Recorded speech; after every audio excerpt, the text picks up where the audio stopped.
Hello, I am Joshua Meese. I was assigned 20 time project and I was told to choose whatever I wanted. So I decided to choose an experiment. This experiment was what, or the experiment had the hypothesis of what did different effects have, or what did different frequencies have on short-term memory loss or gain.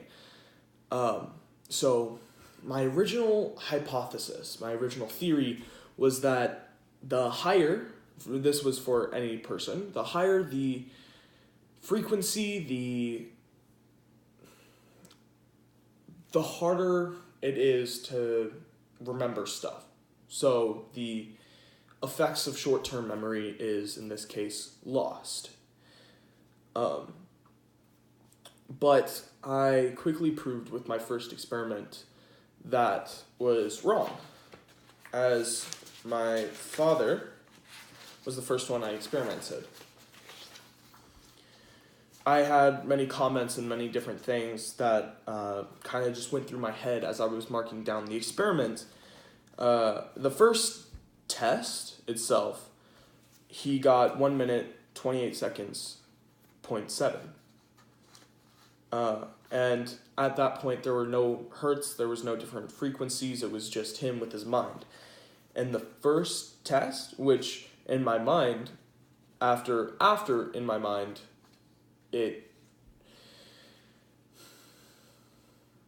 I thought that I was correct. But as the first test and the later tests started happening,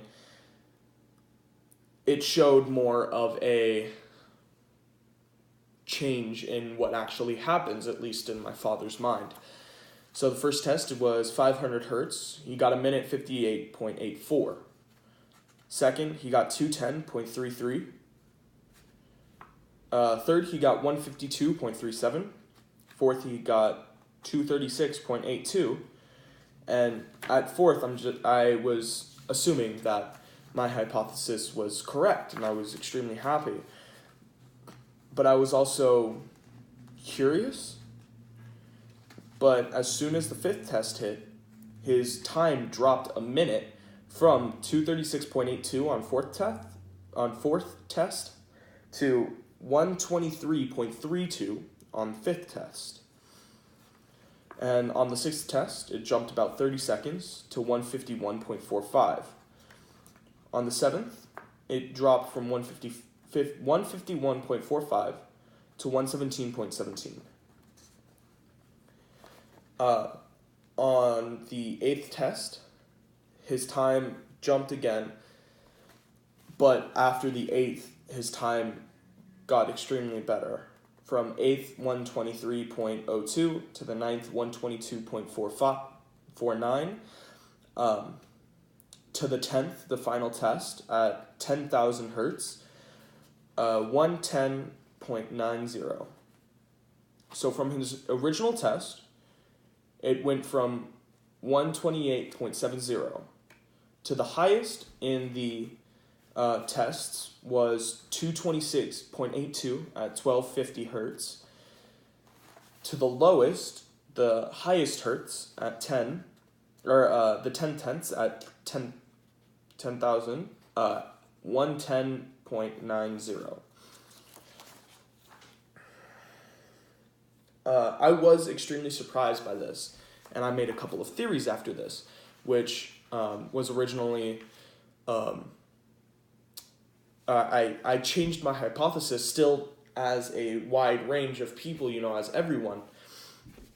It was from my original hypothesis, the higher the frequency, the harder it is to remember stuff, to now it is the lower the frequency, the harder it is to remember stuff, with no change in frequency being a control. And then I did my mother's test. This changed stuff a lot. Her basic test, she got 146.75. but her first test, she jumped down instead of up. Whereas where she went from 146.75 to, on the first test, 127.43. Where she went down, my father went up.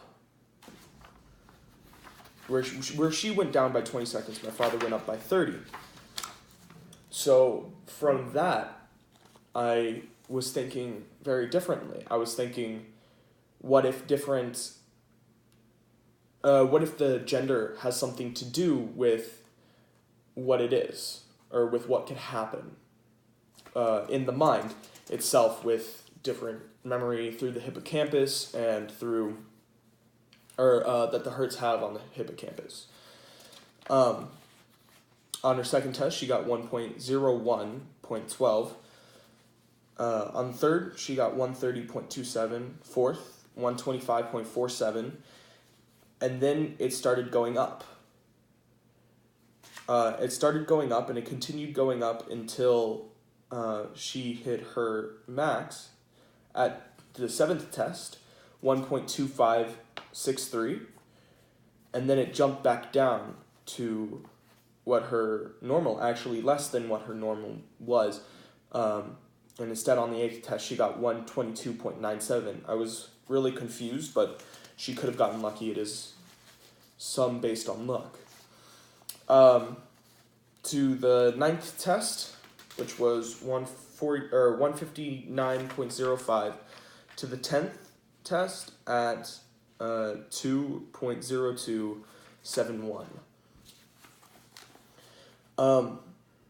Her basic was, again, 1.46.75, and the least that she had was 1.01.12. With her most, the lowest was at second test, with her most being at the seventh test, 2.25.63. Now, after this, I changed my hypothesis again that gender had a role in play.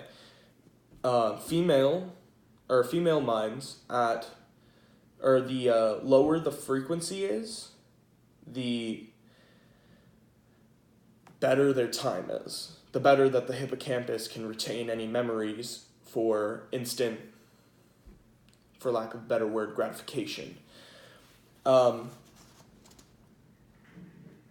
Where a male body or a male brain, hippocampus itself, would be at those same lower frequencies. Instead, the hippocampus would have a harder time to retain said memories. And vice versa with higher. And then I hit mine, and it kind of established that same theory, and it supported it, because I had very similar tests to my father, at least in range. With my basic test being 1.25.45, my first being 1.54.36, my second being 2.13.75, my third being 1.49.33, my fourth being 2.33.57, my fifth being 1.22.39, my sixth being 1.50.95, my seventh being 1.14.56, my eighth being 1.19.98, my ninth being 1.24.72, and my 10th being 1.12.92.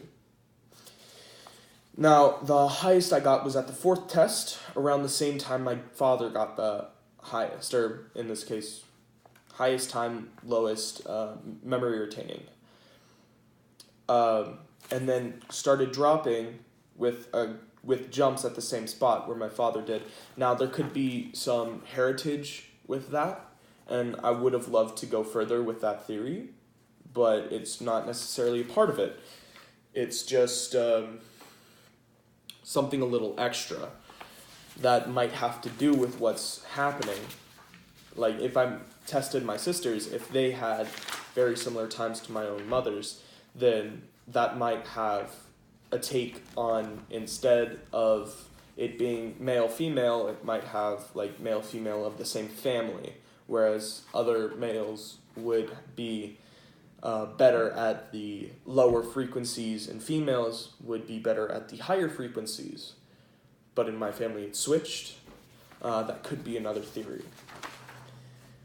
I had a lot of fun doing research and thinking of ways that I could do the experiment. I am disappointed that I couldn't get any more test subjects, and I'm not as happy as I would have been if I'm not as happy as I would have been if I didn't have so many different loose ends and theories at the end of the experiment.